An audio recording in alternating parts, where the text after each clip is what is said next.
ਵਾਹਿਗੁਰੂ ਜੀ ਕਾ ਖਾਲਸਾ ਵਾਹਿਗੁਰੂ ਜੀ ਕੀ ਫਤਿਹ। ਗੁਰੂ ਪਿਆਰੀ ਗੁਰੂ ਸਵਾਰੀ ਪਰਮ ਸਤਿਕਾਰਯੋਗ ਸਾਧ ਸੰਗਤ ਜੀਓ, ਅੱਜ ਦਾ ਆਸ ਸੰਤ ਬਾਬਾ ਅਜੀਤ ਸਿੰਘ ਜੀ ਹੰਸਾਲੀ ਸਾਹਿਬ ਵਾਲਿਆਂ ਦੇ ਜੀਵਨ ਦੇ ਅੰਦਰ ਜੋ ਵਰਤਦੇ ਪ੍ਰਤੱਖ ਕੌਤਕ ਹੈ ਨਾ, ਉਹਦੀ ਇੱਕ ਛੋਟੀ ਜਿਹੀ ਝਲਕ ਜਿਹੜੀ ਹੈ ਆਪ ਸਾਰੀਆਂ ਸੰਗਤਾਂ ਨਾਲ ਸਾਂਝਾ ਕਰਦਾ। ਜਿਵੇਂ ਕਿ ਆਪ ਸਾਰੀਆਂ ਸੰਗਤਾਂ ਜਾਣਦੀਆਂ ਕਿ ਬਾਬਾ ਜੀ ਦਾ ਜਿਹੜਾ ਜੀਵਨ ਸੀਗਾ ਉਹ ਬਚਪਨ ਤੋਂ ਲੈ ਕੇ ਹੁਣ ਤੱਕ ਜਿਹੜਾ ਸੀਗਾ ਉਹ ਨਾਮ ਸਿਮਰਨ ਭਜਨ ਦੇ ਵਿੱਚ ਇਕਸੁਰ ਰਿਹਾ ਹੈਗਾ। ਅਤੇ ਬਾਬਾ ਜੀ ਨੇ ਆਪਣੇ ਜੀਵਨ ਕਾਲ ਦੇ ਵਿੱਚ ਜਿੱਥੇ ਇਲਾਕੇ ਦੀ ਬਿਹਤਰੀ ਦੇ ਵਾਸਤੇ ਕਈ ਸਕੂਲ ਕਾਲਜ ਖੋਲ੍ਹੇ ਆ ਨਾ, ਉੱਥੇ ਨਾਲ ਹੀ ਨਾ ਆਲੇ ਦੁਆਲੇ ਦੇ ਜਿਹੜੇ ਪਿੰਡਾਂ ਦੇ ਨੌਜਵਾਨ ਸੀਗੇ ਉਹਨਾਂ ਨੂੰ ਖੇਡਾਂ ਵੱਲ ਵੀ ਪ੍ਰੇਰਿਆ ਹੈਗਾ। ਕਈ ਤਰ੍ਹਾਂ ਦੇ ਕੁਸ਼ਤੀ ਮੁਕਾਬਲੇ ਵੀ ਬਾਬਾ ਜੀ ਜਿਹੜੇ ਸੀ ਆਪਣੇ ਜੀਵਨ 'ਚ ਕਰਾਉਂਦੇ ਰਹਿੰਦੇ ਸੀ, ਕਿਉਂ ਬਾਬਾ ਜੀ ਦਾ ਦੇਸ਼ ਹੈਗਾ ਕਿ ਜਿੱਥੇ ਅੱਜ ਕੱਲ੍ਹ ਦੇ ਜਿਹੜੇ ਗੁਰਸਿੱਖ ਬੱਚੇ ਹੈਗੇ ਆ ਉਹਨਾਂ ਨੂੰ ਅਸੀਂ ਨਾਮ ਬਾਣੀ ਸਿੱਖੀ ਦੇ ਨਾਲ ਜੋੜਨਾ ਹੈਗਾ, ਉੱਥੇ ਨਾਲ ਸਿਹਤ ਪੱਖੋਂ ਵੀ ਜਿਹੜੇ ਹਨ ਨਾ ਪੂਰੇ ਤੰਦਰੁਸਤ ਰੱਖਣਾ ਹੈਗਾ। ਸੋ ਇਹ ਬਾਬਾ ਜੀ ਦਾ ਉਪਰਾਲਾ ਜਿਹੜਾ ਸੀਗਾ ਇਹ ਸ਼ੁਰੂ ਤੋਂ ਹੀ ਰਿਹਾ ਹੈਗਾ, ਕਿਉਂਕਿ ਬਾਬਾ ਜੀ ਦਾ ਜੀਵਨ ਜਿਹੜਾ ਸੀਗਾ ਉਹ ਬਚਪਨ ਤੋਂ ਲੈ ਕੇ ਹੁਣ ਤੱਕ ਇੱਕ ਐਸੀ ਮਹਾਨ ਅਦੁੱਤੀ ਸ਼ਖਸੀਅਤ ਸੰਤ ਬਾਬਾ ਜਵਾਲਾ ਸਿੰਘ ਜੀ ਹਰਖੋਵਾਲੇ ਵਾਲਿਆਂ ਦੇ ਅਸੀਸ ਤੋਂ ਪ੍ਰੇਰਿਤ ਸੀਗੀ। ਸੋ ਇੱਕ ਵਾਰ ਸੰਤ ਬਾਬਾ ਜਵਾਲਾ ਸਿੰਘ ਹੋਣੀ ਆਪਣੇ ਕੁਛ ਪ੍ਰੇਮੀਆਂ ਦੇ ਨਾਲ ਕਾਰ ਦੇ ਵਿੱਚ ਕਿਤੇ ਜਾ ਰਹੇ ਸੀ ਕਿ ਅਚਨਚੇਤ ਨਾ ਰਸਤੇ ਦੇ ਵਿੱਚ ਕਾਰ ਰੁਕੀ। ਜਦ ਰੁਕੀ ਤਾਂ ਬਾਬਾ ਜਵਾਲਾ ਸਿੰਘ ਹੋਣਾ ਨੇ ਪ੍ਰੇਮੀਆਂ ਨੂੰ ਪੁੱਛਿਆ, ਕਹਿੰਦੇ ਭਾਈ ਕਾਰ ਕਾਹਤੇ ਆਪਣੇ ਆਪ ਰੁਕ ਗਈ ਆ, ਅੱਗੇ ਜਾ ਕੇ ਦੇਖੋ ਕੀ ਆ। ਜਦੋਂ ਪ੍ਰੇਮੀ ਜਿਹੜੇ ਸੀਗੇ ਉਹ ਕਾਰ 'ਚ ਉਤਰੇ, ਉਹਨੇ ਕੀ ਦੇਖਿਆ ਕਿ ਸੜਕ ਦੇ ਉੱਤੇ ਕੋਈ ਛੋਟਾ ਜਿਹਾ ਬਾਲਕ ਹੱਥ 'ਚ ਕਾਨਾ ਫੜਿਆ ਜਿਹੜਾ ਸੀਗਾ ਉਹ ਖੜਾ ਸੀਗਾ। ਅਤੇ ਉਹਨਾਂ ਨੇ ਆ ਕੇ ਫਿਰ ਬਾਬਾ ਜੀ ਨੂੰ ਦੱਸਿਆ, ਅਤੇ ਬਾਬਾ ਜਵਾਲਾ ਸਿੰਘ ਹੋਣੀ ਜਿਹੜੇ ਸੀਗੇ ਜਦ ਕਾਰ 'ਚ ਉਤਰੇ ਸਿੱਧੇ ਉਸ ਬਾਲਕ ਕੋਲ ਚਲੇ ਗਏ ਜਿਹਨੇ ਕਾਨਾ ਫੜਿਆ ਹੋਇਆ ਸੀ, ਅਤੇ ਉਸ ਬਾਲਕ ਦੇ ਸੀਸ ਦੇ ਉੱਤੇ ਨਾ ਹੱਥ ਰੱਖ ਕੇ ਫਿਰ ਦੇਖੋ ਬਾਬਾ ਜਵਾਲਾ ਸਿੰਘ ਹੋਣਾ ਨੇ 5 ਬਚਨ ਜਿਹੜੇ ਸੀਗੇ ਉਸ ਬਾਲਕ ਦੇ ਨਾਲ ਜ਼ਿੰਦਗੀ 'ਚ ਸਾਂਝੇ ਕੀਤੇ।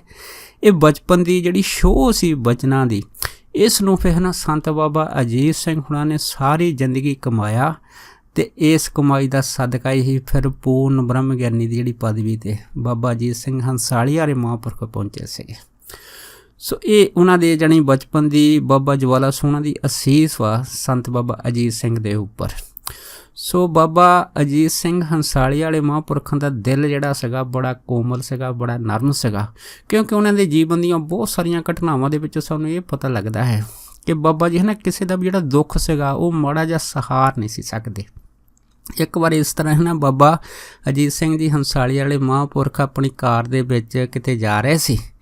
ਜਦ ਜਾ ਰਹੇ ਸੀ ਤਾਂ ਕੀ ਦੇਖਿਆ ਕਿ ਇੱਕ ਜਾਣੀ ਗਰਮੀਆਂ ਦਾ ਸਮਾਂ ਸੀਗਾ, ਅਤੇ ਇੱਕ ਪਾਸੇ ਜਿਹੜੀਆਂ ਸਕੂਲ ਦੀਆਂ ਕਾਲਜ ਦੀਆਂ ਬੱਚੀਆਂ ਸੀਗੀਆਂ ਨਾ ਧੁੱਪ 'ਚ ਖੜੀਆਂ ਸੀ। ਜਦ ਧੁੱਪ 'ਚ ਖੜੀਆਂ ਸੀ ਤਾਂ ਬਾਬਾ ਜੀ ਨੇ ਡਰਾਈਵਰ ਨੂੰ ਪੁੱਛਿਆ, ਕਹਿੰਦੇ ਭਾਈ ਇੱਥੇ ਕਾਰ ਰੋਕੋ। ਜਦ ਡਰਾਈਵਰ ਨੇ ਕਾਰ ਰੋਕੀ ਤਾਂ ਬਾਬਾ ਜੀ ਨੇ ਬੱਚਿਆਂ ਨੂੰ ਪੁੱਛਿਆ ਵੀ ਤੁਸੀਂ ਧੁੱਪੇ ਕਾਹਤੇ ਖੜੀਆਂ। ਤਾਂ ਫਿਰ ਉਹਨੇ ਬੱਚਿਆਂ ਨੇ ਦੱਸਿਆ ਹੈ ਕਿ ਸਾਡਾ ਜਿਹੜਾ ਸਕੂਲ ਕਾਲਜ ਹੈਗਾ ਉਹਦੀ ਇੱਕੋ ਹੀ ਬੱਸ ਵਾ, ਅਤੇ ਉਹ ਬੱਸ ਬਾਕੀ ਵਿਦਿਆਰਥੀਆਂ ਨੂੰ ਜਿਹੜੀ ਉਹ ਛੱਡਣ ਗਈ ਆ, ਅਤੇ ਜਦ ਤੱਕ ਉਹ ਬੱਸ ਛੱਡ ਕੇ ਵਾਪਸ ਆਊਗੀ ਫੇਰ ਅਸੀਂ ਜਾਵਾਂਗੇ। ਜਦ ਇੰਨੀ ਗੱਲ ਹੋਈ ਤਾਂ ਬਾਬਾ ਜੀ ਕਹਿਣ ਲੱਗੇ, ਕਹਿੰਦੇ ਦੇਖੋ ਭਾਈ ਇਹ ਸਾਡੀਆਂ ਆਪਣੀਆਂ ਬੱਚੀਆਂ ਹੈਗੀਆਂ, ਇਸ ਤਰ੍ਹਾਂ ਧੁੱਪ ਦੇ ਵਿੱਚ ਬੱਚੀਆਂ ਖੜੀਆਂ ਚੰਗੀਆਂ ਨਹੀਂ ਲੱਗਦੀਆਂ। ਉਹ ਕਦ ਬੱਸ ਛੱਡਣ ਜਾਏਗੀ, ਕਦ ਜਿਹੜੀ ਬੱਚਿਆਂ ਨੂੰ ਲੈ ਕੇ ਆਏਗੀ, ਤਦ ਤੱਕ ਬੱਚੀਆਂ ਜਿਹੜੀਆਂ ਧੁੱਪੇ ਖੜੀਆਂ ਰਹਿਣਗੀਆਂ। ਇਸ ਤਰ੍ਹਾਂ ਸਾਨੂੰ ਹੈ ਨਾ ਚੰਗਾ ਨਹੀਂ ਲੱਗਦਾ। ਸੋ ਬਾਬਾ ਜੀ ਨੇ ਉਸੇ ਟਾਈਮ ਕਾਰ 'ਚ ਥੱਲੇ ਉਤਰ ਕੇ ਡਰਾਈਵਰ ਨੂੰ ਕਹਿਣ ਲੱਗੇ ਕਿ ਇੱਦਾਂ ਕਰੋ, ਇਹ ਜਿਹੜੀਆਂ ਬੱਚੀਆਂ ਹੈਗੀਆਂ ਇਹਨਾਂ ਨੂੰ ਤੁਸੀਂ ਹੈ ਨਾ ਆਪਣੇ ਸਕੂਲ ਅਤੇ ਕਾਲਜ ਦੇ ਵਿੱਚ ਛੱਡ ਕੇ ਆਓ, ਅਤੇ ਨਾਲ ਹੀ ਆ ਜਿਹੜੀ ਗੱਡੀ ਹੈਗੀ ਆ, ਕਿਉਂਕਿ ਸਕੂਲ ਦੇ ਵਿੱਚ ਇੱਕੋ ਹੀ ਬੱਸ ਹੈ, ਅਤੇ ਆਪਣੀ ਗੱਡੀ ਦੀ ਚਾਬੀ ਵੀ ਉਹ ਸਕੂਲ ਦੇ ਪ੍ਰਿੰਸੀਪਲ ਨੂੰ ਦਿਓ, ਤਾਂ ਜੋ ਬੱਚੀਆਂ ਜਿਹੜੀਆਂ ਹਨ ਉਹਨਾਂ ਨੂੰ ਇਸ ਤਰ੍ਹਾਂ ਆਉਣ ਜਾਣ ਦੇ ਵਿੱਚ ਤਕਲੀਫ ਨਾ ਹੋਵੇ। ਇਸ ਤਰ੍ਹਾਂ ਬਾਬਾ ਜੀ ਨੇ ਨਾ ਕਾਰ 'ਚ ਉਤਰ ਕੇ ਅਤੇ ਸਣੀ ਚਾਬੀ ਜਿਹੜੀ ਸੀ ਉਹ ਸਕੂਲ ਕਾਲਜ ਦੇ ਪ੍ਰਿੰਸੀਪਲ ਨੂੰ ਭੇਜ ਦਿੱਤੀ, ਅਤੇ ਬੱਚੇ ਨੂੰ ਕਹਿ ਤਾ ਕਿ ਤੁਸੀਂ ਹੁਣ ਜਿਹੜੀਆਂ ਹੈ ਇਸ ਗੱਡੀ 'ਚ ਬੈਠ ਕੇ ਆਰਾਮ ਦੇ ਨਾਲ ਸਕੂਲ 'ਚ ਜਾ ਸਕਦੀਆਂ ਹੈ। ਸੋ ਜਦ ਬਾਬਾ ਜੀ ਚਾਬੀ ਦੇ ਕੇ ਜਿਹੜੀ ਸੀ ਉੱਥੋਂ ਪੈਦਲ ਹੀ ਅੱਗੇ ਨੂੰ ਤੁਰੇ ਆ ਬਾਬਾ ਅਜੀਤ ਸਿੰਘ ਜੀ, ਤਾਂ ਪਿੱਛੋਂ ਇੱਕ ਹੋਰ ਮਹਾਂਪੁਰਖ ਆ ਰਹੇ ਸੀ। ਜਦ ਆ ਰਹੇ ਸੀ ਤਾਂ ਉਹਨਾਂ ਨੇ ਜਦ ਬਾਬਾ ਅਜੀਤ ਸਿੰਘ ਉਹਨਾਂ ਨੂੰ ਪੈਦਲ ਤੁਰਦਿਆਂ ਜਾਂਦਿਆਂ ਦੇਖਿਆ ਤਾਂ ਮਨ 'ਚ ਬੜੇ ਹੈਰਾਨ ਹੋਏ, ਕਹਿਣ ਲੱਗੇ ਕਮਾਲ ਹੋ ਗਈ ਆ ਕਿ ਬਾਬਾ ਜੀ ਤਾਂ ਪੈਦਲ ਹੀ ਜਾ ਰਹੇ ਆ। ਉਹਨਾਂ ਨੇ ਫਟਾਫਟ ਜਾ ਕੇ ਜਿਹੜੀ ਗੱਡੀ ਆ ਬਾਬਾ ਜੀ ਦੇ ਕੋਲ ਰੋਕ ਕੇ ਬਾਬਾ ਜੀ ਨੂੰ ਕਹਿਣ ਲੱਗੇ, ਬਾਬਾ ਜੀ ਕੀ ਗੱਲ ਹੈ ਤੁਸੀਂ ਪੈਦਲ ਜਾ ਰਹੇ ਆ।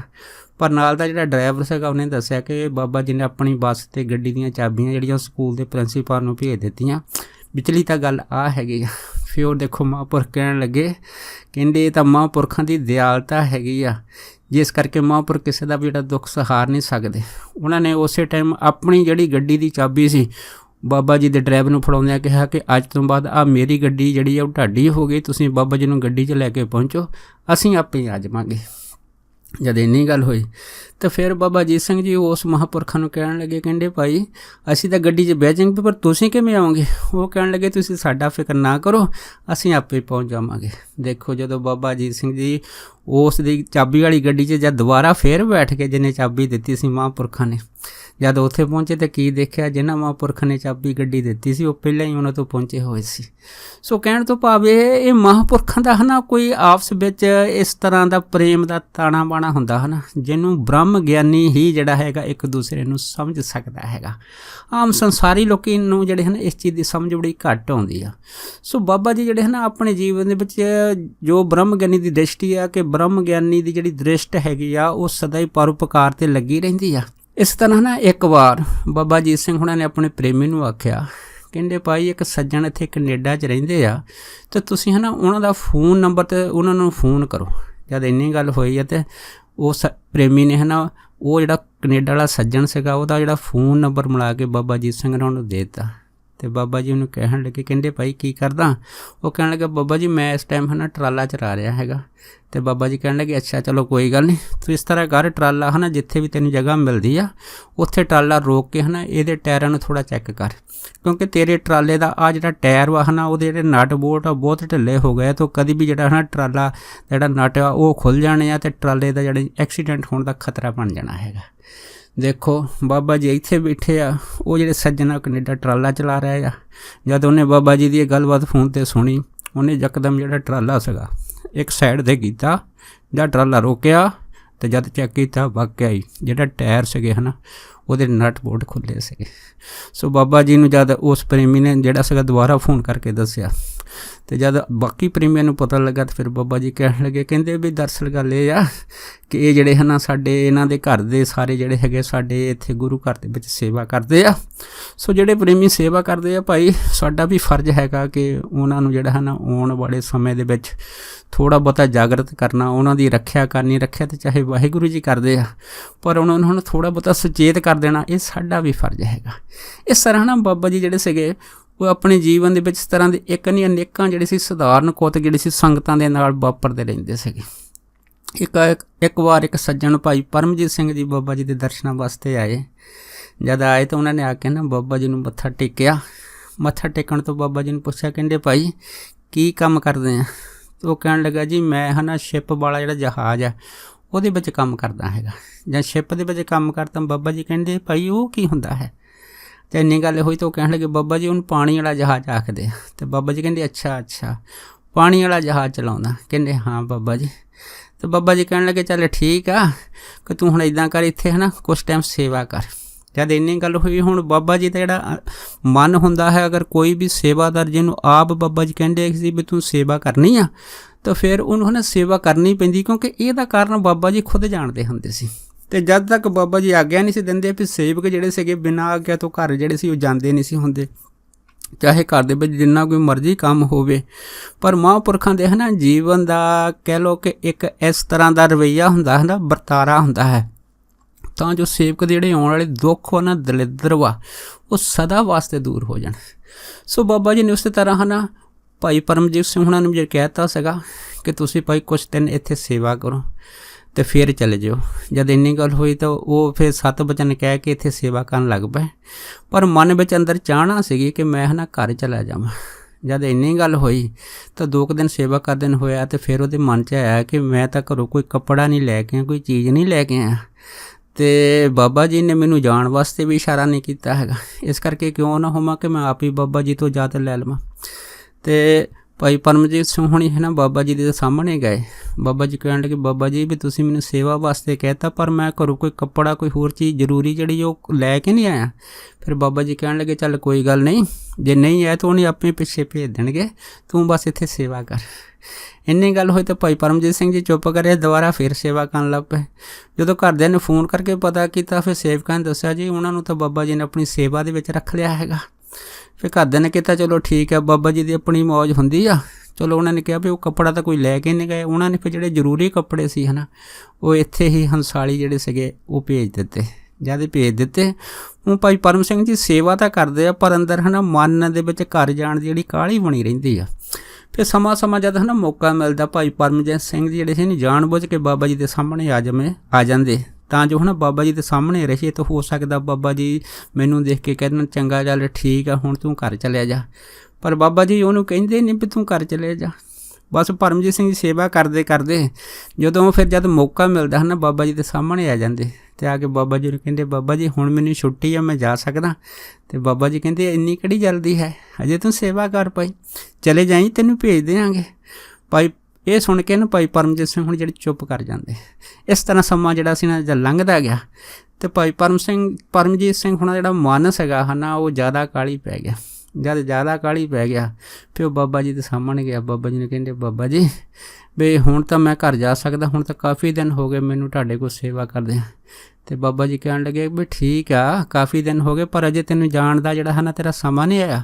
ਜਦੋਂ ਤੈਨੂੰ ਸਮਾਂ ਆਇਆ ਤੈਨੂੰ ਪੁੱਛਣ ਦੀ ਲੋੜ ਨਹੀਂ, ਅਸੀਂ ਤੈਨੂੰ ਆਪੇ ਹੀ ਭੇਜ ਦਿਆਂਗੇ। ਤੂੰ ਸਾਡੇ ਕੋਲ ਹੈ ਨਾ ਵਾਰ ਸਾਹਮਣੇ ਜਾ ਕੇ ਸਾਨੂੰ ਦੁਬਾਰਾ ਨਾ ਪੁੱਛਿਆ ਕਰ। ਜਦ ਇੰਨੀ ਗੱਲ ਹੋਈ ਤਾਂ ਭਾਈ ਪਰਮਜੀਤ ਸਿੰਘ ਜੀ ਚੁੱਪ ਕਰ ਗਏ ਅਤੇ ਫਿਰ ਸੇਵਾ 'ਚ ਲੱਗੇ ਰਹੇ। ਪਰ ਮਨ ਵਿੱਚ ਸੋਚਣ ਕਿ ਪਤਾ ਨਹੀਂ ਬਾਬਾ ਜੀ ਦਾ ਕੀ ਕੌਤਕ ਆ, ਕੀ ਵਰਤਾਰਾ ਹੈਗਾ ਕਿ ਮੈਨੂੰ ਬਾਬਾ ਜੀ ਨੇ ਇੱਥੇ ਸੇਵਾ ਦੇ ਵਿੱਚ ਪੱਕਾ ਹੀ ਬੰਨ੍ਹ ਕੇ ਰੱਖ ਲਿਆ ਹੈਗਾ, ਮੈਨੂੰ ਜਾਣ ਹੀ ਨਹੀਂ ਦਿੰਦੇ। ਪਰ ਜਦ ਕਰਦੇ ਕੁਛ ਜਿਹੜਾ ਸਮਾਂ ਬੀਤਿਆ ਅਤੇ ਬਾਬਾ ਜੀ ਇੱਕ ਦਿਨ ਆਪਣੇ ਹੈ ਨਾ ਜੋ ਨਿੱਜ ਆਸਣ ਸੀਗੇ ਉਸੇ ਤੋਂ ਬਾਹਰ ਆਏ, ਆ ਕੇ ਸੇਵਾਦਾਰ ਨੂੰ ਕਹਿਣ ਲੱਗੇ, ਕਹਿੰਦੇ ਭਾਈ ਉਹ ਜਿਹੜਾ ਜਹਾਜ਼ਾਂ ਵਾਲਾ ਆਪਣੇ ਸੇਵਕ ਸੀਗਾ ਸਿੰਘ ਸੀਗਾ ਉਹ ਕਿੱਥੇ ਆ? ਉਹ ਕਹਿਣ ਲੱਗੇ ਜੀ ਸੇਵਾਦਾਰ ਉਹ ਤਾਂ ਬਾਬਾ ਜੀ ਉਹ ਸੇਵਾ ਕਰ ਰਿਹਾ ਹੈਗਾ। ਜਦ ਇੰਨੀ ਗੱਲ ਹੋਈ ਤਾਂ ਬਾਬਾ ਜੀ ਕਹਿਣ ਲੱਗੇ ਅੱਛਾ ਚੱਲ ਇੱਦਾਂ ਕਰੋ, ਛੇਤੀ ਦੇਣੀ ਕਾਰ ਕੱਢ ਕੇ ਉਹਨੂੰ ਹੈ ਨਾ ਕਾਰ ਦੇ ਵਿੱਚ ਬਿਠਾ ਕੇ ਅਤੇ ਕਿਸੇ ਡਾਕਟਰ ਦੇ ਪਾਸੇ ਜਲਦੀ ਦੇਣੀ ਲੈ ਕੇ ਜਿੱਧਰ ਹੈ ਨਾ ਬਾਬਾ ਜੀ ਨੇ ਇਸ਼ਾਰਾ ਕੀਤਾ ਸੀ, ਤਾਂ ਜੋ ਡਾਕਟਰ ਜਿਹੜਾ ਹੈ ਨਾ ਉਹਨੂੰ ਚੈੱਕ ਕਰੇ। ਜਦ ਇੰਨੀ ਗੱਲ ਹੋਈ ਸੇਵਾਦਾਰ ਵੀ ਬੜੇ ਹੈਰਾਨ ਹੋਏ, ਪਰ ਉਹ ਚੁੱਪ ਕਰ ਗਏ ਕਿ ਹੁਣ ਬਾਬਾ ਜੀ ਦੇ ਅੱਗੇ ਸਵਾਲ ਕਰਨ ਦੀ ਕਿਸੇ ਦੀ ਜ਼ਰੂਰਤ ਨਹੀਂ ਸੀ ਹੁੰਦੀ। ਜਦ ਦੁਬਾਰਾ ਜਿਹੜੇ ਸੀ ਬਾਬਾ ਜੀ ਕਹਿ ਕੇ ਅੰਦਰ ਚਲੇ ਗਏ ਅਤੇ ਉਹਨਾਂ ਨੇ ਜਾ ਕੇ ਭਾਈ ਪਰਮਜੀਤ ਸਿੰਘ ਨੂੰ ਦੱਸਿਆ ਕਿ ਤੈਨੂੰ ਬਾਬਾ ਜੀ ਨੇ ਕਿਹਾ ਹੈਗਾ ਫਲਾਣੇ ਡਾਕਟਰ ਕੋਲ ਜਾ ਕੇ ਆਪਣਾ ਜਿਹੜਾ ਦਿਲ ਵਾ ਹਾਰਟ ਆ ਉਹਨੂੰ ਹੈ ਨਾ ਚੈੱਕ ਕਰਕੇ ਆ। ਜਦ ਇੰਨੀ ਗੱਲ ਹੋਈ ਤਾਂ ਪਰਮਜੀਤ ਸਿੰਘ ਹੀ ਮਨ 'ਚ ਜਿਹੜੇ ਸੀਗੇ ਉਹ ਮੁਸਕਰਾਉਂਦੇ ਹੱਸਣ ਲੱਗੇ, ਕਹਿਣ ਲੱਗੇ ਕਿ ਮੈਨੂੰ ਕੀ ਹੋਇਆ ਹੈ, ਮੈਂ ਤਾਂ ਚੰਗਾ ਭਲਾ ਹੈਗਾ, ਮੈਂ ਤਾਂ ਸੇਵਾ ਕਰ ਰਿਹਾ ਹੈ। ਬਾਬਾ ਜੀ ਮੈਨੂੰ ਕਿਵੇਂ ਕਹਿੰਦੇ ਕਿ ਤੁਸੀਂ ਜਾ ਕੇ ਉੱਥੇ ਡਾਕਟਰ ਦੇ ਕੋਲ ਆਪਣਾ ਹਾਰਟ ਚੈੱਕ ਕਰਾ ਕੇ ਆਓ। ਇਸ ਕਰਕੇ ਇਹਨਾਂ ਨੇ ਜਿਹੜੀ ਪਹਿਲੀ ਗੱਲ ਸੀ ਹੈ ਨਾ ਅਣਗੌਲਿਆਂ ਕਰ ਦਿੱਤੀ। ਜਦ ਗੌਲਿਆਂ ਕਰਤੀ ਥੋੜ੍ਹੇ ਚਿਰ ਬਾਬਾ ਜੀ ਫੇਰ ਆਏ, ਕਹਿਣ ਲੱਗੇ ਕਹਿੰਦੇ ਭਾਈ ਉਹ ਜਿਹੜੇ ਜਹਾਜ਼ਾਂ ਵਾਲਾ ਸਿੰਘ ਸੀਗਾ ਕੀ ਉਹਨੂੰ ਤੁਸੀਂ ਡਾਕਟਰ ਦੇ ਪਾਸ ਦਿਖਾਉਣ ਲੈ ਗਏ ਆ? ਇੰਨੀ ਗੱਲ ਹੋਈ ਤਾਂ ਸੇਵਾਦਾਰ ਜੀ ਕਹਿਣ ਲੱਗੇ ਜੀ ਅਸੀਂ ਤੁਹਾਨੂੰ ਕਿਹਾ ਸੀ, ਉਹ ਤਾਂ ਕਹਿੰਦਾ ਹੈ ਕਿ ਮੈਂ ਤਾਂ ਚੰਗਾ ਭਲਾ ਹੈ, ਮੈਨੂੰ ਤਾਂ ਕੁਛ ਨਹੀਂ ਹੋਇਆ। ਉਹ ਬਾਬਾ ਜੀ ਕਹਿਣ ਲੱਗੇ ਤੁਸੀਂ ਦੇਰ ਕਿਉਂ ਕਰਦੇ ਹੋ? ਜਦ ਤੁਹਾਨੂੰ ਕਿਹਾ ਕਿ ਤੁਸੀਂ ਉਹਨੂੰ ਕਾਰ 'ਚ ਲੈ ਕੇ ਜਿਹੜਾ ਹੈਗਾ ਉਹ ਜ਼ਰੂਰੀ ਦਿਖਾ ਕੇ ਲੈ ਕੇ ਆਓ, ਤੁਸੀਂ ਕਿਉਂ ਨਹੀਂ ਜਾਂਦੇ? ਉਹ ਸੇਵਾਦਾਰ ਫੇਰ ਭਾਈ ਪਰਮਜੀਤ ਸਿੰਘ ਕੋਲ ਗਿਆ। ਉਹ ਕਹਿਣ ਲੱਗਾ ਵੀ ਬਾਬਾ ਜੀ ਤੈਨੂੰ ਕਹਿੰਦੇ ਆ ਵੀ ਕਾਰ 'ਚ ਬੈਠ ਕੇ ਤੈਨੂੰ ਚੈੱਕ ਕਰਾ ਕੇ ਆਈਏ। ਤਾਂ ਭਾਈ ਪਰਮਜੀਤ ਸਿੰਘ ਜਿਹੜੇ ਸੀ ਬੜੇ ਹੈਰਾਨ ਹੋਏ ਅਤੇ ਨਾਲ ਹੀ ਮੁਸਕਰਾਉਂਦੇ ਹੋਏ ਕਹਿਣ ਲੱਗੇ, ਕਹਿੰਦੇ ਦੇਖੋ ਵੀ ਮੇਰੇ ਦਿਲ ਨੂੰ ਤਾਂ ਕੁਛ ਨਹੀਂ ਹੋਇਆ, ਮੈਂ ਤਾਂ ਤੰਦਰੁਸਤ ਹਾਂ, ਬੜਾ ਸੋਹਣਾ।